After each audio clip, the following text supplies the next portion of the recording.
Bom dia, na aula de hoje nós vamos falar sobre somestesia. O que é a somestesia? É a sensação, né? São todas as sensações que a gente tem no nosso corpo, é a percepção de todo toque, de toda dor, temperatura. E nesse sentido é importante a gente considerar a pele como esse enorme órgão sensorial. Então, é na pele que estão todos esses receptores que vão ser capazes de nos traduzir como está o mundo externo, ou seja, tudo aquilo que nos toca e tudo aquilo que nos influencia também pela temperatura.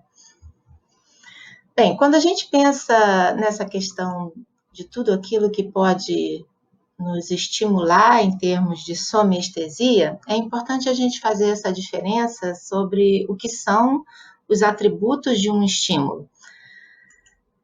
Então, nesse sentido, a gente tem 4 divisões: a modalidade de um estímulo, a intensidade de um estímulo, a duração e a localização. Então, sobre a modalidade. Então, o que significa a modalidade de um estímulo sensorial? Desde 1826, então é uma lei muito antiga, né? A gente já ouvia falar em energias sensoriais específicas. O que isso quer dizer? Que os neurônios têm que estar arranjados em série e eles não podem se misturar. Então, dentro de uma mesma área de pele, na verdade, a gente sente todas as coisas. A gente sente os estímulos mecânicos, os estímulos térmicos ou os estímulos dolorosos. Acho que esse sujeito lá em 1826 pensou o seguinte: se eu tenho sensibilidade em praticamente toda a minha área corporal, e se os neurônios, que são responsáveis por essa sensibilidade, na verdade, eles só fazem potencial de ação, então eu tenho que ter neurônios diferentes para cada coisa. Eu tenho que ter neurônios para dor, neurônios para tato, neurônios para temperatura. E, de fato, muito tempo depois, se comprovou que cada neurônio ele acaba fazendo sinapse com outro neurônio, que por sua vez faz sinapse com outro neurônio, e é isso que a gente está chamando de neurônios arranjados em série.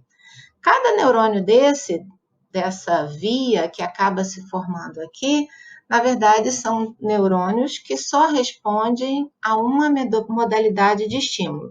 É mais ou menos como se fosse uma grande estrada com muitas vias. Então, as pessoas que estão dentro desse carro branco, elas não se misturam com as pessoas que estão dentro desse carro do outro lado, ok? Então, cada estímulo ele segue sua via própria, sem se misturar com os outros. E é isso que a gente está chamando de modalidade de um estímulo. A gente também tem que pensar em termos da intensidade de qualquer estímulo. Todo mundo já teve a experiência de ter um toque muito forte, ou um toque muito fraco, uma dor muito forte ou uma dor muito fraca. Então, essa tradução de como isso é feito, ela é dada por um código de frequência junto com um código de população neuronal. Então, o que seria um código de frequência? Nessa figura, a gente está vendo um gráfico que representa um estímulo sendo aplicado por um determinado tempo e sendo desaplicado, desligado após algum tempo. E aqui a gente está vendo como esse receptor, como esse neurônio que percebe esse estímulo, funciona através dos potenciais de ação.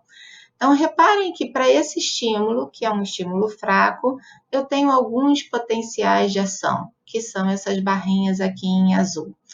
Quando eu faço na mesma área, para o mesmo neurônio, um estímulo muito forte, eu tenho muito mais potenciais de ação na mesma unidade de tempo.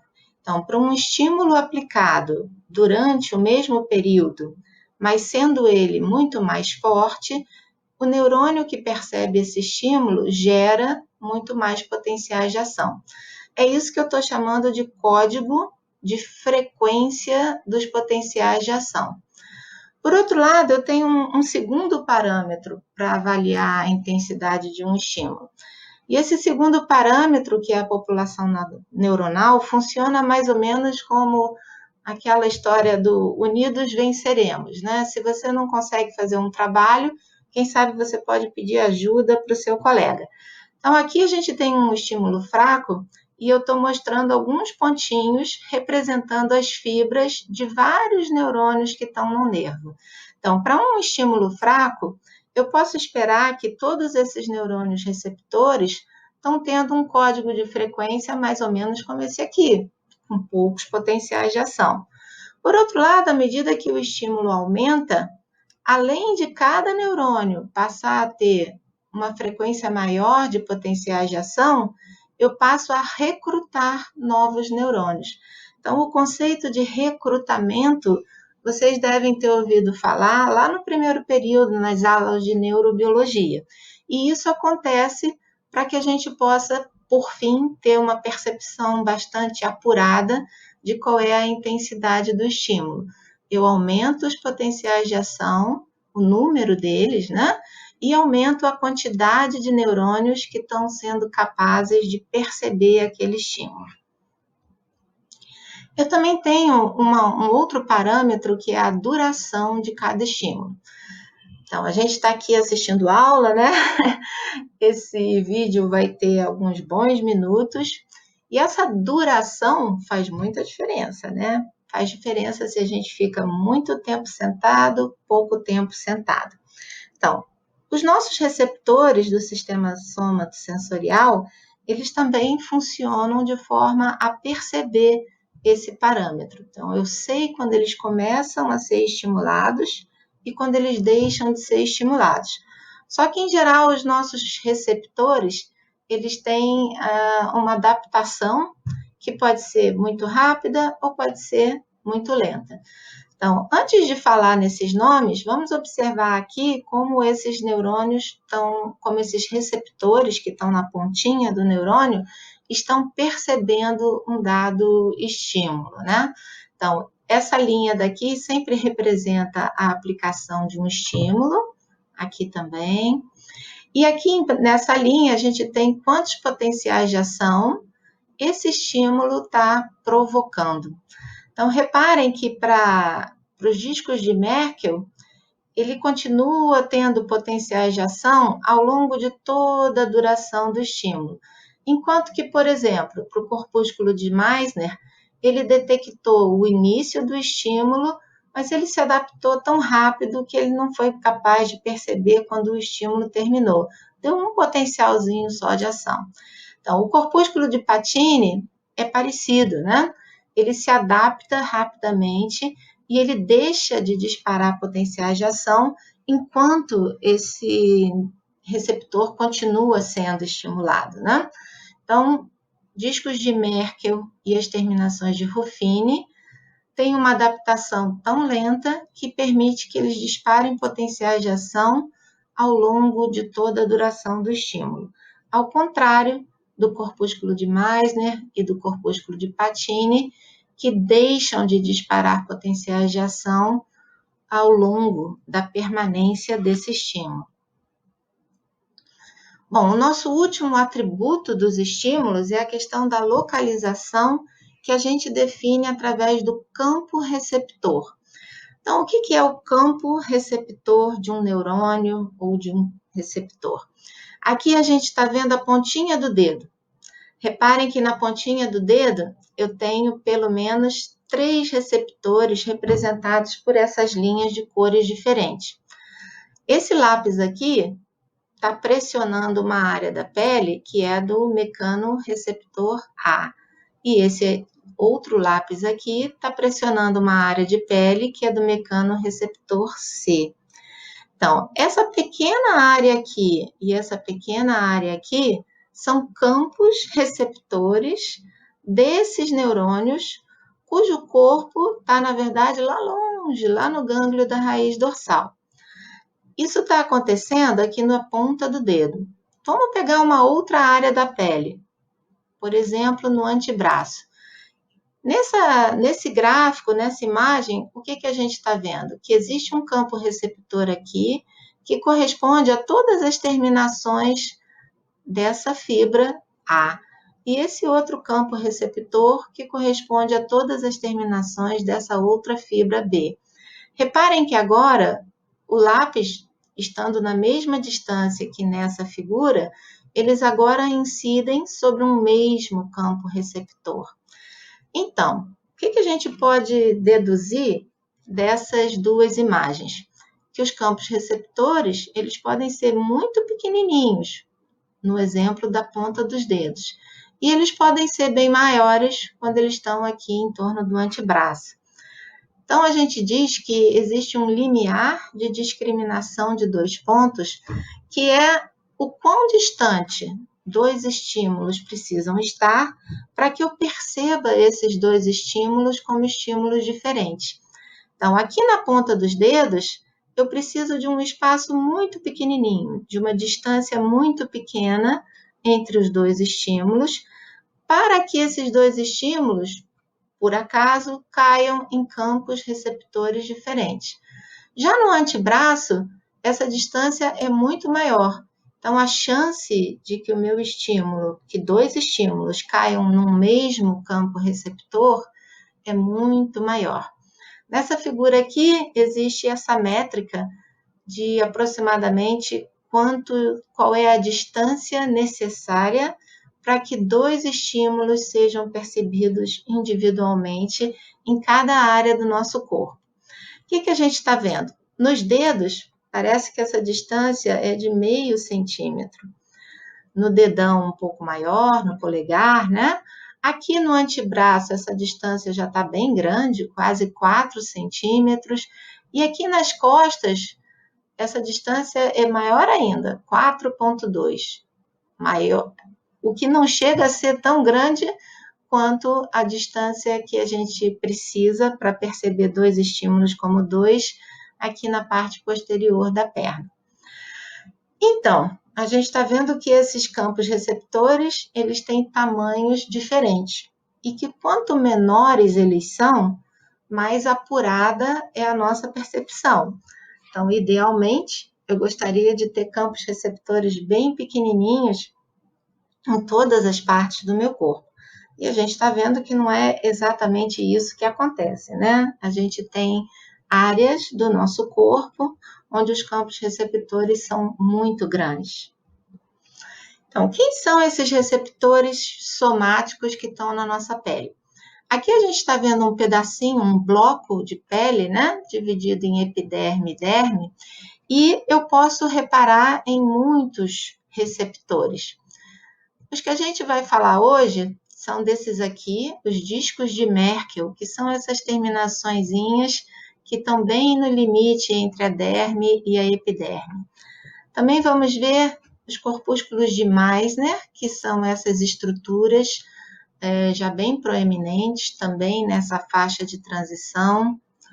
Os corpúsculos de Pacini, que estão muito profundos e que são receptores encapsulados.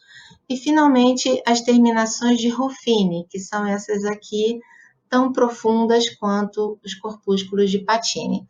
A gente tem também terminações nervosas que se enrolam aqui nos pelos da pele, e aí a gente pode fazer essa divisão, né? Existem receptores que se encontram somente na parte da pele que tem pelos, e outros que se encontram somente na parte da pele que não tem pelos, chamada de pele glabra.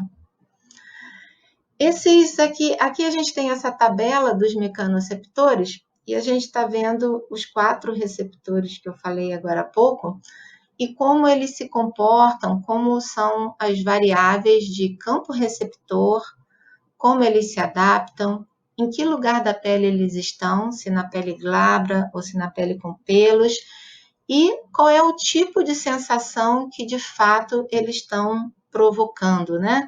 Que sensação é elicitada quando a gente estimula um desses receptores. Então, reparem que o corpúsculo de Pacini, ele tem um campo receptor muito grande, até porque ele está bem profundo lá na nossa pele, né? Ele tem uma adaptação rápida, então ele não deve ser muito bom para perceber estímulos duradouros. Ele está em qualquer tipo de pele, com pelos e sem pelos, e a sensação que a gente consegue ter através dele é uma vibração de alta frequência. É o tipo de vibração que a gente percebe quando a gente toca a pele com esse instrumento chamado diapasão. Então, isso faz parte da semiologia neurológica e testar a vibração com o diapasão é parte do nosso exame neurológico, né? Então, depois a gente tem os corpúsculos de Meissner, que ao contrário desses, tem um campo receptor muito pequeno, bem pequeno.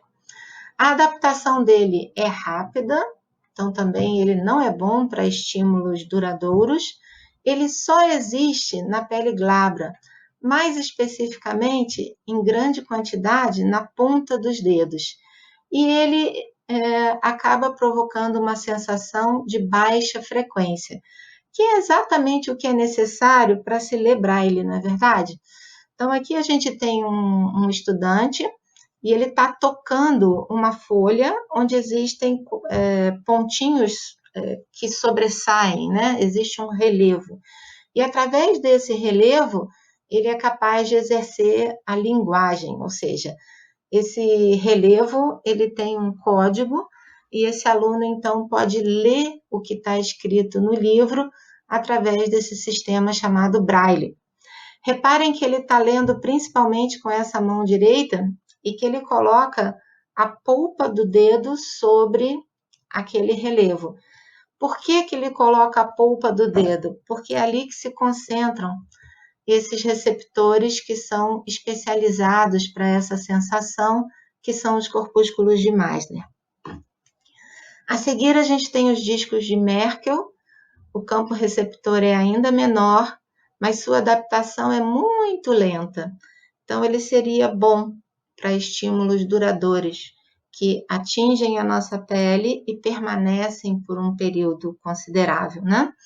Esse disco de Merkel, ele está na pele com pelos e ele é muito bom para a gente localizar um estímulo. Então, seria aquele experimento, como foi feito no slide anterior, de se tentar discriminar 2 pontos sobre a pele. Nosso último mecanoceptor é o corpúsculo de Ruffini, e ele tem um campo receptor grande, se adapta lentamente, está em qualquer tipo de pele e provoca uma sensação de muita baixa frequência. Por que a gente tem 4 mecanoceptores? Mecanoceptores, eles percebem pressão mecânica, são os nossos receptores de tato. Mas tato não é uma coisa só, né? Tato é uma variação do quanto um estímulo aperta a sua pele e o quão rápido ou devagar ele faz isso. Então, porque a gente tem 4 mecanoceptores, a gente consegue perceber uma variedade muito grande de sensações mecânicas sobre a nossa pele. Ainda sobre os campos receptores, a gente também podia comentar esse experimento que acabou dando origem a um exame da neurofisiologia clínica, que é o estudo de velocidade da condução nervosa. Então, num experimento como esse, na clínica não é um experimento invasivo, nessa figura sim, foi experimental, portanto invasivo, se faz o seguinte, se coloca um eletrodo dentro dessa fibra, uma das fibras do nervo aqui do antebraço, e se provoca um estímulo aqui na mão. Então, se esse nervo é um nervo sensitivo, toda vez que eu provocar um estímulo na mão, vão passar potenciais de ação por aqui, por esse nervo. E é isso que eu estou registrando. Então, eu posso registrar quantos potenciais de ação passam por essa fibra cada vez que eu faço um estímulo na mão. O que esse experimento mostrou? Que existiam campos receptores muito grandes, como esses aqui, e existiam campos receptores pequenininhos, como a gente viu em relação aos corpúsculos de Meissner. Então, através desse mapeamento, se eu for estimulando áreas bem próximas, eu posso acabar delimitando tudo que passa por essa fibra. Portanto, toda vez que eu toco aqui, se passa um potencial de ação nessa fibra, e esse estímulo caiu dentro de um campo receptor, e é por isso que eu estou sendo que é possível registrar esse estímulo. Bom, além dos mecanoceptores, a gente também tem na nossa pele os termoceptores. E aqui é interessante falar que antigamente, muito antigamente, se dizia que os termorreceptores, assim como os nociceptores, eram terminações nervosas livres. A gente imaginava que esses receptores, na verdade, não existissem. Era uma ponta desencapada de um neurônio que era capaz de perceber tanto a dor quanto a temperatura. Isso já não é mais assim, né? E hoje em dia a gente reconhece que existem receptores de frio ou receptores de calor. Então, um mesmo receptor não é capaz de detectar uma temperatura baixa e uma temperatura muito alta. Além disso, a gente tem que citar aqui receptores de dor que, na verdade, funcionam para uma dor muito específica, que é a dor causada por uma queimadura. E aqui vale a pena dizer que a gente queima a mão pelo fogo e queima a mão pelo gelo. A sensação causada por um estímulo térmico muito alto, que queima a nossa mão, é a mesma da gente queimar a mão colocando a mão no gelo. Então, como esses receptores funcionam? A primeira coisa que se viu é que eles têm uma resposta muito brusca à mudança na temperatura.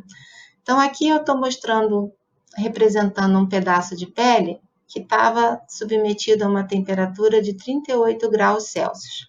Nesse momento, essa temperatura foi diminuída para 32, então eu encostei, eu coloquei esse membro na água que estava mais fria, estava 32.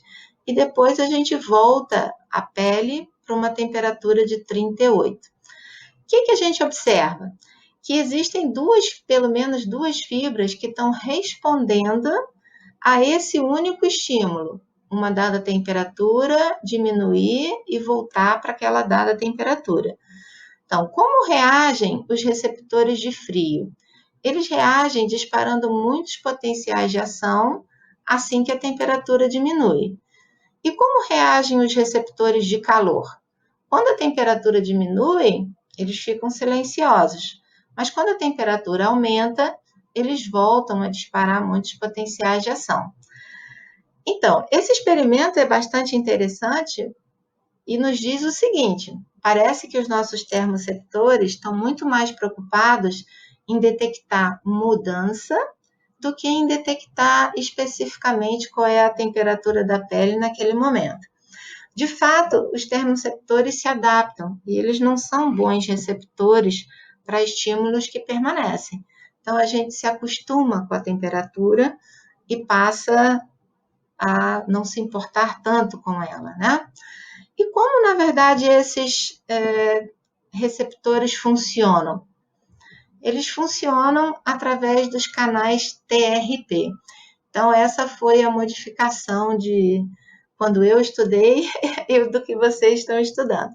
Então, as terminações nervosas livres, que eram como se fossem neurônios desencapados, na verdade, elas contêm esses canais muito especiais, que são canais de potencial receptor transitório.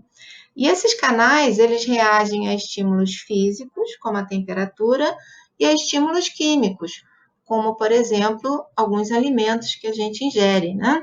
Então, a gente tem essa percepção de que se eu chupo uma bala de menta, essa bala é geladinha.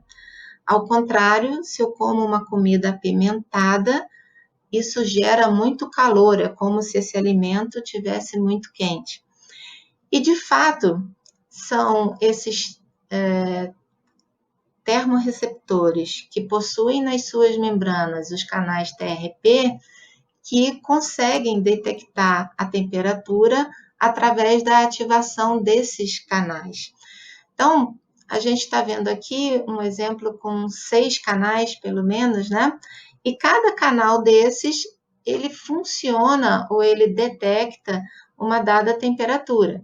Então, os canais TRP-A1, eles estão relacionados a temperaturas até 18, entre 15 e 18 graus.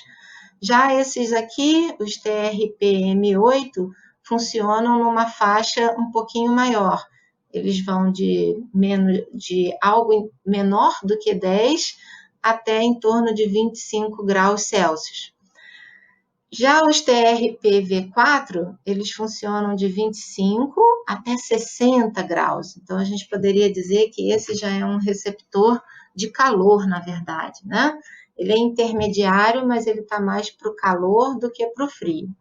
E reparem que esses receptores, como eu falei antes, eles podem ser estimulados pela temperatura que está sendo exercida sobre a pele, mas eles também podem ser estimulados por essas substâncias, muitas delas que a gente costuma ingerir. Então, todas essas substâncias são capazes de ativar esses canais TRP e, portanto, elas trazem consigo uma sensação de temperatura. A princípio, a gente acha que cada neurônio termorreceptor parece expressar apenas um tipo de canal. Isso seria bom, né? Porque a gente está vendo que existe muita interseção. Então, como detectar essa temperatura exata? Talvez seja um código populacional que ativa, na verdade, vários tipos de receptores diferentes através dos seus canais TRP diferentes também.